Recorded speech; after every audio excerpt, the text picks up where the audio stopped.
दोस्तों, इतिहास विषय से संबंधित आज हम विश्व इतिहास से संबंधित सभी क्वेश्चनों को एनालिसिस करेंगे। उससे पहले प्लीज़ आप लोग वीडियो को लाइक कीजिए, शेयर कीजिए, सब्सक्राइब कीजिए। तो चलिए स्टार्ट करते हैं। आज का जो पहला क्वेश्चन है वो है रूसी क्रांति जो है किस वर्ष हुई थी। तो रूसी क्रांति का जो संबंध है वो है 1917 में रूसी क्रांति हुई थी। सी इसका राइट आंसर हो जाएगा। यानी वर्ष 1917 में रूस के शासक जार की निरंकुशता के विरोध में क्रांति हुई थी, जिसका नेतृत्व जो है बोल्शेविक पार्टी के नेता लेनिन ने किया था। और रूसी क्रांति को बोल्शेविक क्रांति भी कहा जाता है। क्रांति की सफलता के पश्चात बोल्शेविक जो है कम्युनिस्ट सरकार की स्थापना हुई थी। अगला क्वेश्चन है क्रीमियन युद्ध का समापन किस प्रकार हुआ था। तो क्रीमियन युद्ध का जो समापन हुआ था वो हुआ था पेरिस समझौते के तहत। बी यहाँ पे राइट आंसर हो जाएगा। यानी क्रीमिया का युद्ध जो है जुलाई 1853 से सितंबर 1855 तक जो है काला सागर के आसपास चला था, जिसमें एक ओर फ्रांस, ब्रिटेन, तुर्की और सार्डिनिया थे और दूसरी ओर रसिया यानी रूस था। और यह एक अनिर्णायक युद्ध था, जिसे इतिहास में सर्वाधिक मूर्खतापूर्ण युद्ध कहा गया है। और युद्ध का प्रमुख कारण जो है सालवादी राष्ट्रीय तथा तुर्की का धार्मिक अत्याचार माना गया है। और 30 मार्च 1856 को हुई पेरिस संधि के तहत इस युद्ध की समाप्ति हुई और इस संधि के अनुसार काला सागर को तटस्थ क्षेत्र घोषित किया गया था। अगला है हमारा अंग्रेज शासक चार्ल्स द्वितीय को किस राजकुमारी से विवाह करने के लिए बंबई दहेज में दिया गया था। मोस्ट इंपोर्टेंट क्वेश्चन है। तो आपको पता है वो पुर्तगीज था, यानी डी यहाँ पे राइट आंसर हो जाएगा। यानी अंग्रेज शासक चार्ल्स द्वितीय का विवाह जो है पुर्तगाल की राजकुमारी कैथरीन डे ब्रागांजा के साथ हुआ था 1661 ईस्वी में। और चार्ल्स द्वितीय को बंबई और टेंजियर बंदरगाह दहेज के रूप में प्राप्त होता है। वो उसे रेंट पे यानी किराए पे देकर अंग्रेजों को दे देता है। और चार्ल्स सेकंड ने बंबई को वार्षिक किराए पर ईस्ट इंडिया कंपनी को दे दिया था। अगला क्वेश्चन है हमारा गांधी जी किसकी रचनाओं से प्रभावित थे। तो गांधी जी का संबंध है आपका लियो टॉलस्टॉय। ठीक है, उनकी रचनाओं से काफ़ी प्रभावित थे। लियो टॉलस्टॉय का गांधी जी के जीवन में बहुत प्रभाव पड़ा। तो आप देख सकते हैं यानी गांधी जी टॉलस्टॉय की रचनाओं से प्रभावित थे। टॉलस्टॉय ने अपने नोवेल में न सिर्फ युद्ध, प्यार, भगवान और रिश्तों को नई परिभाषा दी, बल्कि लोगों को जीने का नया नजरिया भी दिया था।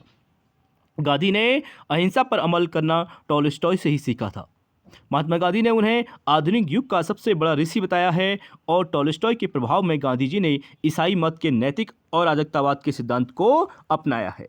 अगला है हमारा राज सिंहासन पर बैठने वाला सबसे अधिक आयु का ब्रिटिश राजा कौन था। तो इसमें से ऑप्शन पूछा गया है। ठीक है, तो यहाँ पे राइट आंसर हो जाएगा आपका फिफ्थ का ए होना चाहिए। तो फिफ्थ का सी, यहाँ पे फिफ्थ का सी राइट, यानी क्वीन मैरी ट्यूडर यहाँ पे राइट आंसर हो जाएगा। सी यहाँ पर राइट आंसर हो जाएगा। आप ऑप्शन में देख सकते हैं सबसे अधिक आयु में ब्रिटिश राज सिंहासन पर बैठने वाली जो शासिका थी, इन चारों ऑप्शनों की बात करें तो क्वीन मैरी ट्यूडर थी। और विकल्प में दिए गए सभी शासिकाओं के नाम इस प्रकार दिए गए हैं, आप इसको नोट डाउन कर सकते हैं, एक्सप्लेनेशन रीड कर सकते हैं। अगला क्वेश्चन है हमारा कार्ल मार्क्स की पुस्तक most important question Das Kapital प्रकाशित हुई थी। तो दास कैपिटल कार्ल मार्क्स के द्वारा लिखी गई थी, वो प्रकाशित हुई थी 1867 ईस्वी में। सी यहाँ पे राइट आंसर हो जाएगा। यानी कार्ल मार्क्स की पुस्तक दास कैपिटल का प्रकाशन 1867 ईस्वी में हुआ था। इस पुस्तक में पूंजी एवं पूंजीवाद का विश्लेषण है तथा मजदूर वर्ग को शोषण से मुक्त करने के उपाय बताए गए हैं। और इस पुस्तक का प्रकाशन 3 खंडों में 1867, 1883 और 1885 में किया गया है। अगला क्वेश्चन है हमारा निम्नलिखित में से कौन सा कथन सही है। यहाँ पर राइट पूछा गया है। ठीक है, ऑप्शन दिए गए कौन कौन से क्वेश्चन राइट हैं। तो आप देख सकते हैं मार्क्सवादी सिद्धांत व्यष्टि प्रधान और विसंबंधित व्यक्ति के विचार को नकारता है। तो बिल्कुल राइट स्टेटमेंट है पहला वाला। दूसरा है मार्क्सवाद जो है मानव और व्यक्तियों के नैसर्गिक अधिकारों के विचार की पुष्टि करता है, इसलिए दूसरा यहाँ पर रॉन्ग हो जाएगा। केवल पहला इसमें राइट है, यानी ए यहाँ पर राइट आंसर हो जाएगा। आप इसका एक्सप्लेनेशन देख सकते हैं। यानी कार्ल मार्क्स जर्मन दार्शनिक, अर्थशास्त्री और वैज्ञानिक समाजवाद के प्रणेता थे।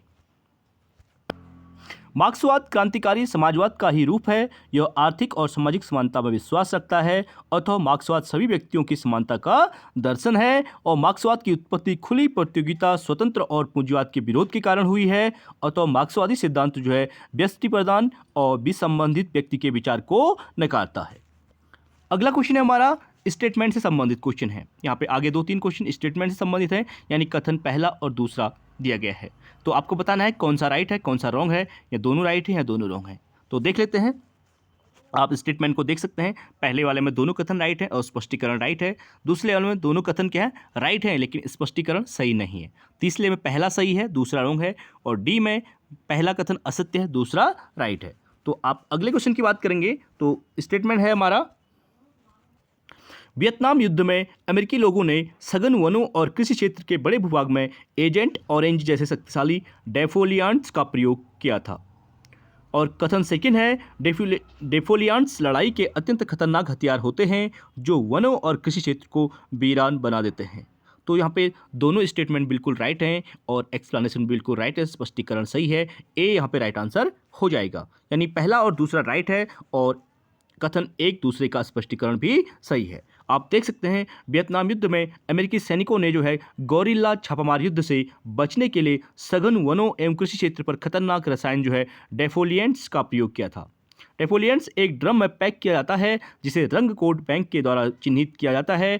इसमें पिंक, पर्पल, ब्लू, व्हाइट एवं सर्वाधिक प्रसिद्ध ऑरेंज होता है। अगला है अमेरिकी क्रांति के बारे में निम्नलिखित कथनों में से कौन सा सही है। यहाँ पर राइट पूछा गया है, फिर स्टेटमेंट दिए गए हैं दोनों। तो आप देख सकते हैं अमेरिकी क्रांति जो है ब्रिटिश अधिवासियों तथा देसी अमेरिकियों के बीच का संघर्ष था और अमेरिकियों ने उस ब्रिटिश संसद द्वारा लगाए गए करों का भुगतान करने से इनकार कर दिया जिसमें अमेरिकियों का जो है कोई प्रतिनिधित्व नहीं था। तो यहाँ पर राइट आंसर हो जाएगा बी, यानी दोनों स्टेटमेंट यहाँ पर राइट है लेकिन स्पष्टीकरण सही नहीं है।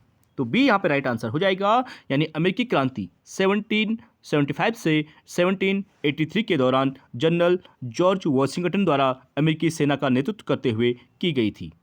वॉशिंगटन ने अमेरिकन उपनिवेशों को एकीकृत करने के संयुक्त राज्य अमेरिका का वर्तमान स्वरूप प्रदान किया और बाद में उन्हें 1789 में अमेरिका का पहला राष्ट्रपति चुना गया था। किसे? जॉर्ज वॉशिंगटन को। अगला क्वेश्चन है हमारा, यूरोप में औद्योगिक क्रांति का आविर्भाव मुख्यतः हुआ था। तो यूरोप में जो औद्योगिक क्रांति इंडस्ट्रियल रेवोल्यूशन की बात कर रहा है, तो यहाँ पे जो है देखते हैं, यानी पहला है उत्पादन प्रक्रम के देहातों में अवस्थापन के कारण हुआ था। तो पहला यहाँ पे बिल्कुल रॉन्ग स्टेटमेंट है। दूसरा है गैर कृषि उत्पादन के लिए एक छत यानी फैक्ट्री के अंदर आने की वजह से गिल्डों के गिरावट के कारण हुआ, बिल्कुल राइट स्टेटमेंट हो जाएगा। और उत्पादन प्रक्रम में व्यापारी पूंजीवादियों की बढ़ती भूमिका के कारण हुआ था, यानी दूसरा और तीसरा बिल्कुल राइट स्टेटमेंट है। यहाँ पे पहला रॉन्ग है, बी यहाँ पे राइट आंसर हो जाएगा। आप इसका एक्सप्लेनेशन देख सकते हैं। औद्योगिक क्रांति के अंतर्गत उत्पादन प्रक्रम शहरों में स्थापित किए गए थे जिससे शहरों का अभूतपूर्व विकास हुआ। इसमें व्यापारियों और पूंजीपतियों ने मांग का स्थान होने की वजह से महत्वपूर्ण भूमिका निभाई थी। अगला क्वेश्चन है, उस फ्रांसीसी क्रांतिकारी का नाम बताइए जिसने declaration of the rights of women and female citizen लिखी थी। मोस्ट इंपोर्टेंट बुक है, बहुत बार पूछी गई है, नोट डाउन आप इसे कर सकते हैं। तो ये लिखी थी ओलिम्पे द गूजे के द्वारा। ए यहाँ पे राइट आंसर हो जाएगा। Declaration of the right of women and female citizen को ओलिम्पे द गूजे नामक फ्रांसीसी क्रांतिकारी रिवोल्यूशनरी के द्वारा लिखा गया था। अगला क्वेश्चन हमारा फिर स्टेटमेंट से संबंधित क्वेश्चन आ गया, कथन फर्स्ट और कथन सेकेंड। तो 1917 की रूसी क्रांति ने भारतीय कामगार वर्ग आंदोलन को प्रेरित किया। और कथन सेकंड है, असहयोग आंदोलन 1921-22 में भारतीय कामगार वर्ग शामिल था। तो यहाँ पे ए इसका राइट स्टेटमेंट हो जाएगा, यानी कथन पहला और दूसरा दोनों सही हैं। दोनों कथन बेस्ट और सत्य हैं और कथन सेकेंड कथन फर्स्ट का सही व्याख्या भी है। यहाँ पे दोनों राइट हो जाएंगे। आप देख सकते हैं एक्सप्लेनेशन, 1917 की रूसी क्रांति में भारतीय कामगार वर्ग आंदोलन को प्रेरित किया और इसी के परिणाम स्वरूप असहयोग आंदोलन में भारतीय कामगार वर्ग की बड़ी भूमिका रही थी। अगला है हमारा, निम्नलिखित घटनाओं में से किस एक का संबंध अमेरिकी स्वातंत्र्य युद्ध से था। यानी ऊपर वाले क्वेश्चन में आप देख सकते हैं 1917 में जो है रसिया की क्रांति होती है, उसके 2-3 साल के बाद असहयोग आंदोलन महात्मा गांधी के द्वारा शुरू किया जाता है। अगला क्वेश्चन है, आप निम्नलिखित घटनाओं में से किस एक का संबंध अमेरिकी स्वातंत्र्य युद्ध से था। तो यहाँ पे इसका राइट आंसर हो जाएगा बोस्टन टी पार्टी, बोस्टन चाय पार्टी आपने रीड किया होगा, तो बी यहाँ पे राइट आंसर हो जाएगा। यानी आप देख सकते हैं बोस्टन चाय पार्टी ब्रिटिश उपनिवेश मैसाचुसेट्स के एक उपनिवेश बोस्टन के उपनिवेशवासियों द्वारा ब्रिटिश सरकार के खिलाफ जो है प्रत्यक्ष कार्यवाही थी। 16 दिसंबर 1773 को जब वाटसन के अधिकारियों द्वारा कर युक्त चाय के 3 जहाज़ों को ब्रिटेन से लौटने से इनकार कर दिया गया, तो उपनिवेशवासियों का एक समूह जो है जहाज पर सवार हुआ और चाय को बोस्टन हार्बर में फेंक कर नष्ट कर दिया गया था। अगला क्वेश्चन है हमारा, निम्नलिखित घटनाओं में से किस एक का संबंध फ्रांसीसी क्रांति से नहीं था? तो फ्रांसीसी क्रांति से, ठीक है, फ्रेंच रिवॉल्यूशन से जिसका संबंध नहीं है वो है आपका गिलोटिन, क्योंकि गिलोटिन का मतलब होता है, गिलोटिन फ्रांसीसी क्रांति से संबंधित नहीं है। गिलोटिन अथवा ऊर्ध्वाधर कर्तरी शिरच्छेदन वितरण देने के लिए कर्तन यंत्र है। यह दो खंभों के बीच लटकता आरे वाला यंत्र है, यानी गिलोटिन का संबंध इससे है। बाकी की बात करें, स्टेटस जनरल को आहूत करना, कानकार्ड का युद्ध, टेनिस कोर्ट शपथ, ये फ्रेंच रिवॉल्यूशन से संबंधित है। गिलोटिन का संबंध इससे नहीं है। बाकी आप इंडियन पॉलिटी में भी आपको गिलोटिन पढ़ा होगा आपने, वहाँ पे भी इस गिलोटिन के बारे में बताया गया है। अगला है हमारा, निम्नलिखित में से कौन सा कारक पहले इंग्लैंड में औद्योगिक क्रांति प्रारंभ होने के पीछे एक कारण नहीं है? तो जो नहीं है वो पूछा गया है, वो नहीं है वो है आपका इंग्लैंड में अनुकूल जलवायु दशाओं के फलस्वरूप मशीनें पवन या जल शक्ति से संचालित हो सकती हैं। ये जो है बिल्कुल रॉन्ग है, बाकी तीनों सही हैं। देश का कोई भाग जो है समुद्र से अधिक दूर नहीं था। नौगम्य नदियां आंतरिक व्यापार को सुगम बनाती थी और इंग्लैंड में कोयला, लोहा तथा अन्य आवश्यक प्राकृतिक संसाधन थे। आप इसका एक्सपेंशन देख सकते हैं। इंग्लैंड में औद्योगिक क्रांति हेतु जिम्मेदार कारक क्या क्या हैं? कृषि क्रांति हो गई, जनसंख्या विस्फोट हो गया, व्यापार प्रतिबंधों की समाप्ति हो गई, उपनिवेशों का कच्चा माल तथा बाजार, पूंजी तथा नई प्रौद्योगिकी और पुनर्जागरण काल, और प्रबोधन, राष्ट्रवाद, कारखाना प्रणाली आदि संबंधित हैं औद्योगिक क्रांति के लिए। अगला है, अमेरिकी क्रांति की सफलता के लिए उत्तरदायी कारक तत्वों से संबंधित निम्नलिखित कथनों पर विचार कीजिए। तो अमेरिकी क्रांति से संबंधित जो तत्व हैं वो है आपके, पहला है अमेरिकी महाद्वीप का दूरस्थ होना, और अमेरिकी महाद्वीप के विषय में ब्रिटिश की अनभिज्ञता अमेरिकियों की सफलता का कारण बना। बिल्कुल राइट स्टेटमेंट है पहला। और दूसरा है उद्दाम स्वातंत्र चेतना में अमेरिकियों को सफलता की ओर अग्रसर किया जाना, तो दूसरा भी बिल्कुल राइट हो जाएगा। और तीसरा है अमेरिकी सैन्य बल ब्रिटिश के सैन्य बल से अधिक श्रेष्ठ था, तो तीसरा यहाँ पर रॉन्ग हो जाएगा, यानी पहला और दूसरा बिल्कुल राइट स्टेटमेंट है। आप बी इसका राइट आंसर हो जाएगा। आप एक्सप्लेनेशन देख सकते हैं। अमेरिकी क्रांति की सफलता के लिए जो है उत्तरदायी कारक हैं, तत्व हैं, वो निम्न थे, जैसे अमेरिकी महाद्वीप का दूरस्थ और अमेरिकी महाद्वीप के विषय में ब्रिटिश की अनभिज्ञता अमेरिकियों की सफलता का कारण बना था, और उद्यम स्वातंत्र चेतना ने अमेरिकियों को सफलता की ओर अग्रसर किया। और यद्यपि अमेरिकी सैन्य बल ब्रिटिश सैन्य बल से अधिक श्रेष्ठ नहीं था, किंतु उद्यान स्वातंत्र चेतना के कारण अमेरिकी क्या है, सफल रहे थे। अगला है, सोसाइटी ऑफ जीसस जिसके अनुयायी जेसुइट कहलाते थे, किसने स्थापित की थी? तो सोसाइटी ऑफ जीसस की बात करेंगे तो इग्नाटियस लोयोला, ठीक है, इग्नाटियस लोयोला, डी यहाँ पे राइट आंसर हो जाएगा। सोसाइटी ऑफ जीसस की स्थापना 1534 ईस्वी में पेरिस में की गई थी। इसके संस्थापक सदस्यों में इग्नेशियस लोयोला, पीटर फेवर तथा फ्रांसिस जेवियर शामिल थे। आप नोट डाउन करते रहिए, इंपोर्टेंट क्वेश्चन है, थोड़ा सा टफ है। अगला है हमारा, इंग्लैंड में औद्योगिक क्रांति के प्रारंभिक चरण के विषय में निम्नलिखित कथनों पर विचार कीजिए। अगला क्वेश्चन है हमारा, इंग्लैंड में औद्योगिक क्रांति के जो प्रारंभिक चरण के विषय में निम्नलिखित कथनों पर विचार कीजिए बोल रहा है। तो पहला है हमारा स्टेटमेंट, इंग्लैंड जो है भाग्यशाली था कि कोयले और लोहे अयस्क उद्योग में इस्तेमाल करने के लिए पर्याप्त मात्रा में उपलब्ध थे। बिल्कुल राइट हो जाएगा ये। और 18वीं शताब्दी का प्रयोज्य लोहे का अभाव थी, तो यहाँ पर दोनों स्टेटमेंट राइट हो जाएंगे, यानी सी यहाँ पर राइट हो जाएगा। पहला और दूसरा बिल्कुल राइट है। आप एक्सप्लेनेशन देख सकते हैं। औद्योगिक क्रांति के जो प्रारंभिक चरण में इंग्लैंड व उसके साम्राज्य क्षेत्र में औद्योगिक उपयोग हेतु पर्याप्त लौह और कोयला विद्यमान था, परंतु लोहे को प्रगलालन, ठीक है, यानी पिघलाने के लिए प्रगालन हेतु आवश्यक कोयले के अभाव के कारण इंग्लैंड प्रयोज्य लोहे हेतु उत्तरी यूरोपीय देशों पर निर्भर था। और दोनों कथन क्या हो जाएंगे, राइट हो जाएंगे। अगला है हमारा, 19वीं शताब्दी के मध्य में औद्योगिक क्रांति के दौरान मैनचेस्टर में श्रमिकों की औसत जीवन अवधि कितनी थी? तो औसत जीवन अवधि जो थी वो थी आपकी 17 वर्ष, 17 वर्ष ईयर यहाँ पे राइट हो जाएगा। यानी 19वीं सदी के मध्य में औद्योगिक क्रांति के दौरान मैनचेस्टर में जो श्रमिकों की औसत जीवन अवधि थी वो 17 ईयर थी। फैक्ट्री श्रमिकों की कृषि श्रमिकों की तुलना में अधिक काम करना पड़ता था। उनकी कार्यशैली स्थिति जो है अत्यंत दयनीय थी। स्वास्थ्य देखभाल में कमी तथा स्मॉल पॉक्स, ठीक है, स्मॉल पॉक्स लाल यानी स्कारलेट बुखार तथा अन्य संक्रामक बीमारियां इसके कारण बताए गए हैं।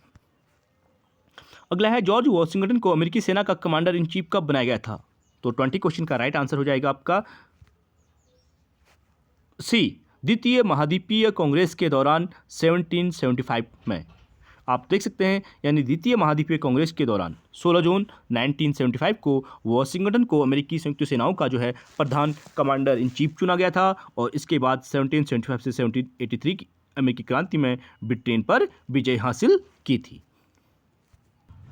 अगला है हमारा अलेक्जेंडर केरेंस्की कौन थे। तो अलेक्जेंडर केरेंस्की की बात करें तो वो थे अक्टूबर क्रांति से पहले रूस की अनंतिम सरकार के प्रधान। ठीक है, तो ए यहाँ पे राइट आंसर हो जाएगा, यानी केरेंस्की एक रूसी अधिवक्ता और क्रांतिकारी तथा 1917 की रूसी क्रांति के प्रमुख व्यक्तित्व थे।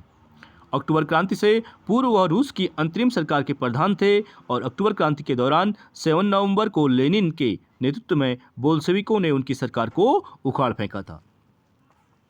अगला क्वेश्चन है हमारा 1854 के केन्सास नेब्रास्का अधिनियम के कारण निम्नलिखित में से कौन सा परिणाम निकला था। तो इसका राइट आंसर हो जाएगा आपका मिसौरी समझौता निरस्त किया गया, और केन्सास तथा नेब्रास्का की जनता को यह निर्धारित करने की अनुमति दी गई कि उन्हें गुलाम रखने चाहिए अथवा नहीं। आप इसका एक्सप्लेनेशन देख सकते हैं। 30 मई 1854 को अमेरिकी कांग्रेस द्वारा कंसास नेब्रास्का अधिनियम पास हुआ। इसके द्वारा 1820 का मिसौरी समझौता रद्द किया गया, और कंसास एवं नेब्रास्का की जनता को यह निर्धारित करने की अनुमति दी गई कि उन्हें गुलाम रखने चाहिए अथवा नहीं, यानी स्लेव्स से संबंधित था। अगला है हमारा इतिहास में पर्यावरणीय सरोकारों से संबंधित निम्नलिखित कथनों पर विचार कीजिए। तो इतिहास में इसकी बात करेंगे तो यहाँ पे स्टेटमेंट दिए गए हैं। ठीक है, तो राइट और रॉन्ग पूछा गया है, तो इसका एक्सप्लेनेशन देख लेते हैं आप लोग। ए यानी पहला राइट है, पहला और दूसरा इसमें राइट है। तो इतिहास में पर्यावरणीय सरोकारों से संबंधित जो है प्रारंभिक फ्रांसीसी एवं ब्रितानी वैज्ञानिकों ने हिंद महासागर क्षेत्र में वनों उन्मूलन, बड़ी मात्रा में स्थानीय वृक्ष आच्छादन तथा जल के पुनः पूर्ति चक्रों को संभावित संबंधों पर चिंतन किया, और संयुक्त राज्य अमेरिका यूएसए में इसी तरह के भय 19वीं सदी के अंत तक व्याप्त थे। तो यहाँ पे पहला और दूसरा स्टेटमेंट बिल्कुल राइट है। और तीसरा है भूतकाल में संसाधनों के उपयोग के तरीके के विस्तृत भूमंडलीय प्रभावों के बारे में शायद ही कोई पर्यावरणीय सरोकार था। तो भूतकाल के बारे में पर्यावरणीय सरोकार की बात करा तो ये बिल्कुल रॉन्ग यहाँ पे बताया गया है। यानी फ्रांसीसी तथा ब्रितानी वैज्ञानिकों ने हिंद महासागरीय में पर्यावरणीय सरोकारों पर चिंतन किया था। अगला है हमारा वियतनाम यानी हिंद चीन की औपनिवेशिक अर्थव्यवस्था के विषय में निम्नलिखित कथनों पर विचार कीजिए। तो 24 का राइट आंसर आपको दिया गया है, पहला, तीसरा और चौथा। यानी पहला है वियतनाम में औपनिवेशिक अर्थव्यवस्था मुख्यतः धान की खेती तथा रबर के बागानों पर आधारित थी, और आपका दूसरा इसमें रॉन्ग दिया गया है, वियतनाम के सभी रबर बागान एक छोटे वियतनामी अभिजातीय वर्ग के स्वामित्व तथा नियंत्रण में थे। तो ये बिल्कुल एक छोटे वियतनामी के, तो ये रॉन्ग हो जाएगा। और तीसरा है करारबद्ध वियतनामी श्रमिकों का रबर बागानों में व्यापक रूप से उपयोग किया गया था, बिल्कुल राइट स्टेटमेंट है। और करारबद्ध श्रमिक संविदाओं के आधार पर कार्य करते थे, जिनमें श्रमिकों के लिए कोई अधिकार जो है वे निर्दिष्ट नहीं किए गए जाते थे, परंतु मालिकों को अत्यधिक अधिकार दिए जाते थे। तो यहाँ पे पहला राइट आंसर हो जाएगा, यानी पहला, तीसरा और फोर्थ। आप इसका एक्सप्लेनेशन देख सकते हैं। वियतनाम यानी हिंद चीन की औपनिवेशिक अर्थव्यवस्था मुख्य रूप से धान की खेती तथा रबड़ के बागानों पर आधारित थी, और यहाँ सभी रबड़ बागान फ्रांस और वियतनाम की मुट्ठी भर धनी तबके स्वामित्व में थे, और करारबद्ध श्रम करवाया जाता था, और करारबद्ध श्रमिक संविदाओं के आधार पर कार्य करते थे, जिनमें श्रमिकों के लिए कोई अधिकार निर्दिष्ट नहीं किए जाते थे, परंतु मालिकों को अत्यधिक अधिकार दिए जाते थे। अगला क्वेश्चन हमारा फ्रांस की क्रांति के संबंध में वर्ष और घटना का निम्नलिखित में से कौन सा संयोजन सही सुमेलित है। तो फ्रांस की क्रांति के संबंध में वर्ष और घटना का जो निम्नलिखित संयोजन था वो था आपका 1792 का सॉरी तो वो था आपका नेशनल कन्वेंशन 1792, यानी सी यहाँ पे राइट आंसर हो जाएगा। फ्रांस की क्रांति से संबंधित विकल्पों में सी यहाँ पे राइट है, क्योंकि नेशनल कन्वेंशन 1792 में हुआ था। और नेपोलियन कोड की बात करें वो 1804 में, टेनिस कोड शपथ की बात करेंगे 1789 में, फ्रांस का नया संविधान जो बना था 1792 में। अगला है तो सोशल कॉन्ट्रैक्ट पुस्तक के लेखक कौन है। मोस्ट इंपोर्टेंट, ये आप लोगों को पता है, सोशल कॉन्ट्रैक्ट प्रकृतिवादी विचारक रूसो की पुस्तक है। यानी द सोशल कॉन्ट्रैक्ट पुस्तक की रचना रूसो ने फ्रेंच भाषा में की थी। यह पहली बार 1762 में प्रकाशित हुई थी और इस पुस्तक ने यूरोप में विशेष रूप से फ्रांस में राजनीतिक सुधारों या फिर क्रांति को प्रेरित करने में मदद की थी। अगला है, निम्नलिखित में से किन कारकों के कारण 18वीं सदी में इंग्लैंड में औद्योगिक क्रांति हुई थी? तो वो कौन कौन से कारण थे? तो 27 का तो आपका राइट आंसर है डी, यानी पहला, दूसरा, तीसरा, चौथा सभी कारण हैं। आप इसको रीड कर सकते हैं।